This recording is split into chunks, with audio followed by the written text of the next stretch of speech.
Hey, it's Jang here from UltimateRC.com and RCmania.com, the place for toy-grade RC reviews. This is the Hot Wheels RC Terrain Twister. It is a very unique vehicle, and I believe it was the very first RC to use twin Archimedes screw propulsion. It's inspired by some Russian experimental snow terrain vehicles. Now, while the Terrain Twister has just recently made its way into stores, it is not a new RC. It was originally sold under the Tyco Terrain Twister name, and I first reviewed it in 2006, which was actually towards the end of its initial run. So this here is nothing but a re-release. Nothing has changed, so you'll see that this review completely agrees with the old one that I did 6 years ago. In addition to bringing back the vehicle, they brought back the original controller.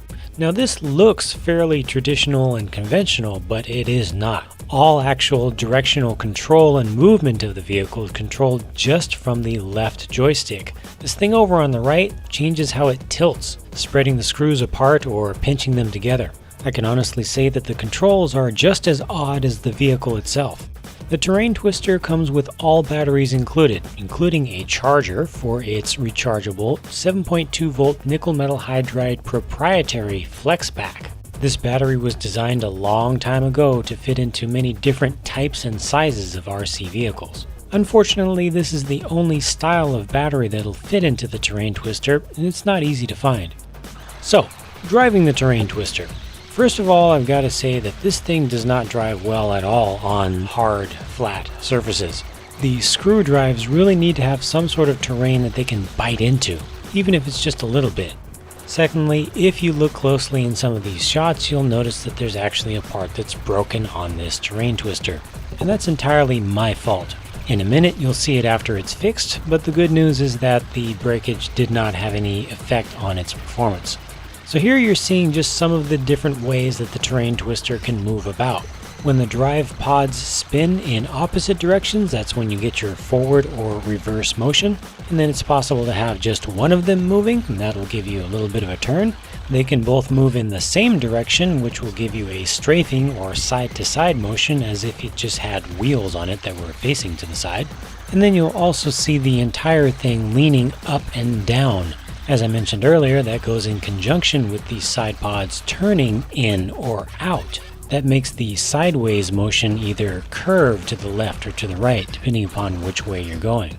The Terrain Twister does well over soft dirt and also soft sand, and when you're on that sort of terrain, you'll notice that it leaves some very interesting tread patterns in the ground.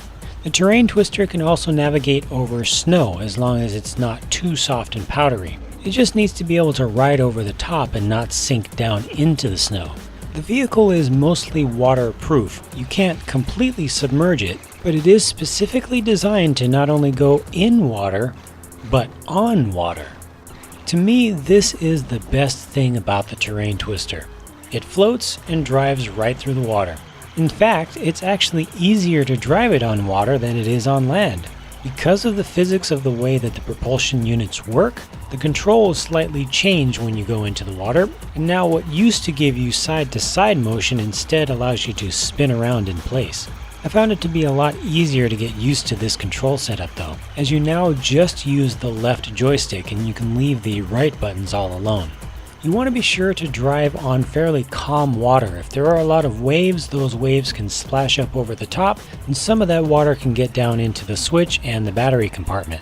Follow the warnings in the instructions. Make sure that once the vehicle slows down that you immediately bring it in, and you should never have to worry about it getting stuck out in the water, and you don't have to worry about it sinking.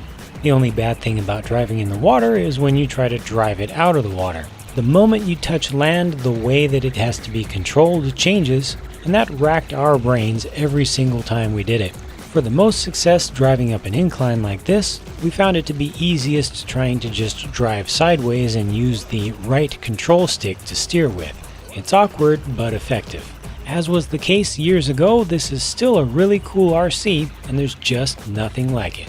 Thanks for watching. See you soon at RCmania.com.